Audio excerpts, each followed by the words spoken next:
Adapted from archaic translation by H.T. Francis and Ra. Neal. Jataka number 346. Kesava Jataka.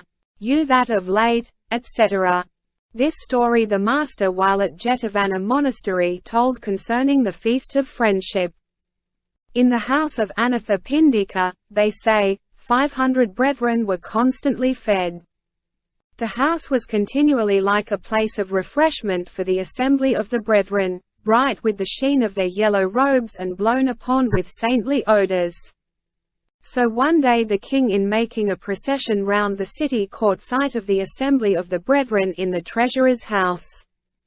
And thinking, I too will grant a perpetual alms to the assembly of saints, he went to the monastery and after greeting the master he instituted perpetual alms for 500 brethren. From then on there is a perpetual giving of alms in the king's house. Even choice food of rice with the perfume of the rain upon it. But there are none to give it with their own hands, with signs of affection and love. But the king's ministers provide the food, and the brethren do not care to sit down and eat it.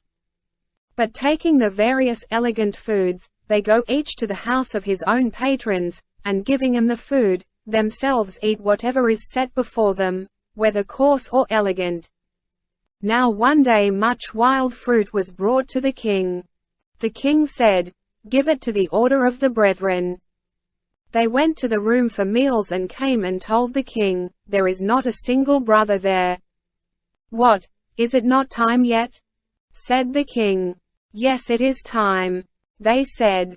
But the brethren take the food in your house, and then go to the dwelling of their trusty servants, and give the food to them, and themselves eat whatsoever is served up to them, whether it be coarse or elegant. The king said, Our food is elegant. Why in the world do they abstain from ours and eat some other food? And thinking, I will inquire of the master, he went to the monastery and asked him. The master said, The best food is that which is given in love. Owing to the absence of those who by giving in love establish friendly feeling, the brethren take the food and eat it in some friendly place of their own. There is no flavor, sire, equal to that of love. That which is given without love, though it be composed of the 4 sweet things, is not worth so much as wild rice given with love. Wise men of old, when sickness arose amongst them, though the king with his 5 families of leeches provided remedies, if the sickness were not thus relieved, went to their intimate friends and by eating broth of wild rice and millet, without salt, or even leaves without salt, sprinkled with water only, were healed of their sickness. And with these words at their request he told them a story of the past. Once upon a time when Brahmadatta was reigning in Benares, the Bodhisattva was born in a Brahmin family in the kingdom of Kasi, and they called him young Kappa.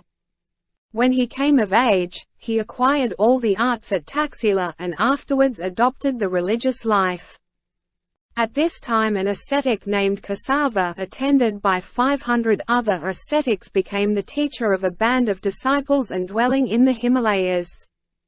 The Bodhisattva came to him and becoming the senior of the 500 pupils, lived there and explained a friendly feeling and affection for Kesava.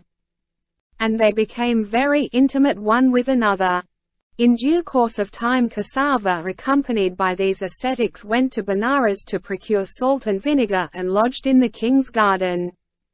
Next day he went into the city and came to the palace door. When the king saw the band of holy men, he invited them in and fed them in his own house, and taking the usual promise from them, he lodged them in his garden. So when the rainy season was over, Kesava took leave of the king. The king said, Holy sir, you are an old man. Do you now dwell near us, and send the young ascetics to the Himalayas? He agreed and sent them with the head disciple to the Himalayas and himself was left quite alone. Kappa went to the Himalayas and lived there with the ascetics. Kesava was unhappy at being deprived of the society of Kappa, and in his desire to see him got no sleep, and in consequence of losing his sleep, his food was not properly digested. A bloody flux set in, followed by severe pains. The king with his 5 families of leeches watched over the ascetic, but his sickness decreased not. The ascetic asked the king, "Do you, sire, wish for me to die or to recover?" "To recover, sir," he answered. "Then send me to the Himalayas," he said. "Agreed," said the king, and sent to a minister named Narada, and asked him to go with some foresters and take the holy man to the Himalayas.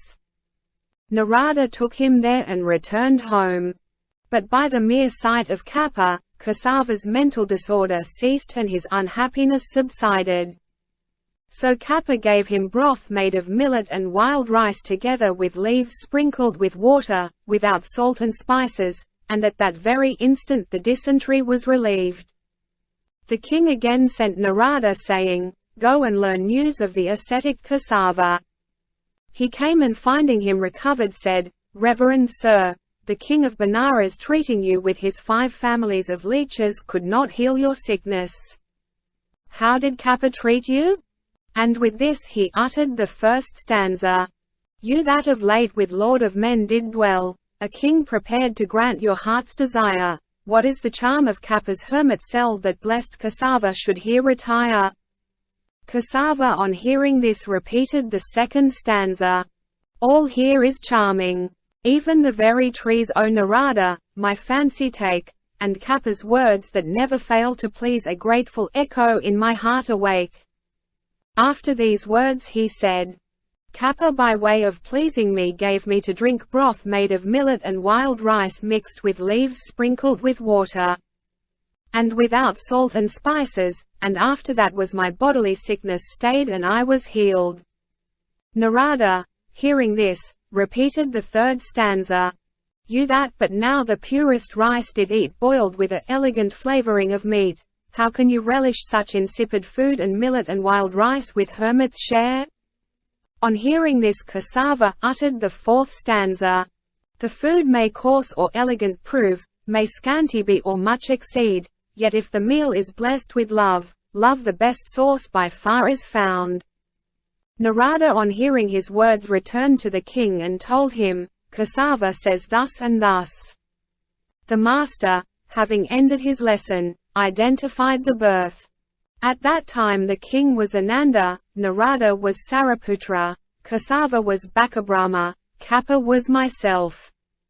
Source: adapted from archaic translation by H.T. Francis and Ra. Neil. Jataka number 347. Ayakūṭa Jataka. Why in mid-air, etc. This story the master, while living at Jetavana monastery, told concerning the duty of doing good to men. The incident that led to the story will be set on in the Mahakana birth. Once upon a time when Brahmadatta was reigning in Benares, the Bodhisattva came to life as the son of his chief queen.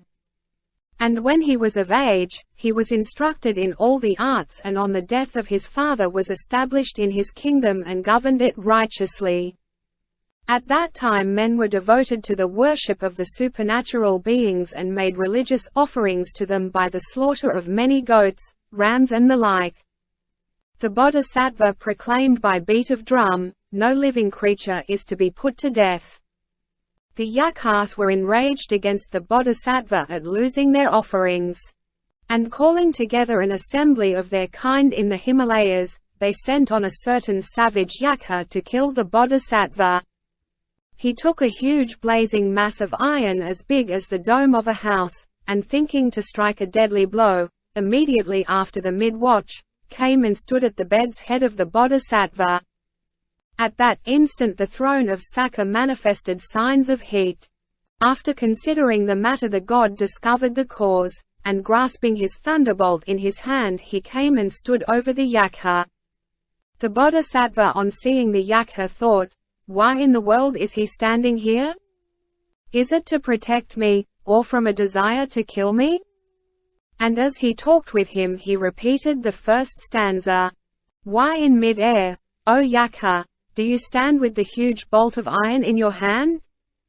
Are you to guard me from all harm intent, or here today for my destruction sent? Now the Bodhisattva saw only the Yakha. He did not see Sakka. The Yakha through fear of Sakka dared not to strike the Bodhisattva. On hearing the words of the Bodhisattva, the Yakha said, "Great King, I am not stationed here to guard you. I came minded to hit you with this blazing mass of iron, but through fear of Sakka I dare not strike you." And to explain his meaning he uttered the second stanza. As messenger of Rakkhasas, lo! Here to compass your destruction I appear, but all in vain the fiery bolt I wield against the head that Indra's self would shield. On hearing this the Bodhisattva repeated 2 more stanzas. If Indra, Suja's lord, in heaven that reigns, great king of gods, my cause to champion obliges, with hideous howl, though goblins tear the sky, no demon young has power to terrify. Let mud fairies talk as they may, they are not equal for a tough fight. Thus did Sakka put the Yakha to flight. And addressing the great being, he said, "Great king, fear not. From now on we will protect you. Be not afraid." And so saying he returned straight to his own place of dwelling. The master here ended his lesson and identified the birth. At that time Anuruddha was Sakka, and I myself was the king of Benares. Source: adapted from archaic translation by H.T. Francis and Ra. Neil. Jataka number 348. Arañña Jataka. This doubt, my father, etc. This story the master told when living at Jetavana monastery, concerning the seduction of a youth by a certain coarse girl. The incident that led up to the story will be set on in the Kulanaradakashyapa birth. Once upon a time when Brahmadatta was reigning in Benares, the Bodhisattva was born in a Brahmin household. And when he grew up and was learned in all the arts at Taxila, his wife died and he adopted the religious life and went with his son to dwell in the Himalayas. There leaving his son in a hermitage, he went on to gather all kinds of fruit. At that time as some robbers were harassing a border village, and were going off with their prisoners, a certain lady fled for refuge to this hermitage and by her seductions corrupted the virtue of the youth. She said to him, "Come, let us go away. Let my father first return," he said, "and after I have seen him, I will go with you." "Well, when you have seen him, come to me," she said. And going out she sat herself down in the middle of the road. The young ascetic, when his father had come, spoke the first stanza. "This doubt, my father, solve for me, I request. If to some village from this would I stray, men of what school of morals, or what sect shall I most wisely for my friends affect?" Then his father, by way of warning him, repeated 3 stanzas. "One that can gain your confidence and love, can trust your word, and with you patient prove, in thought and word and deed will never offend, take to your heart and cling to him as friend. To men capricious as the monkey kind and found unstable, be not you inclined, though to some desert lone your lot should be confined." On hearing this the young ascetic said, "Dear father, how shall I find a man possessed of these virtues? I will not go. With you only will I live." And so saying he turned back. Then his father taught him the preparatory rites to induce mystic meditation. And both father and son, without falling away from meditative ecstasy, became destined to birth in the master, his lesson ended, thus identified the birth. At that time the youth and the girl were the same as in the later story. The ascetic was myself.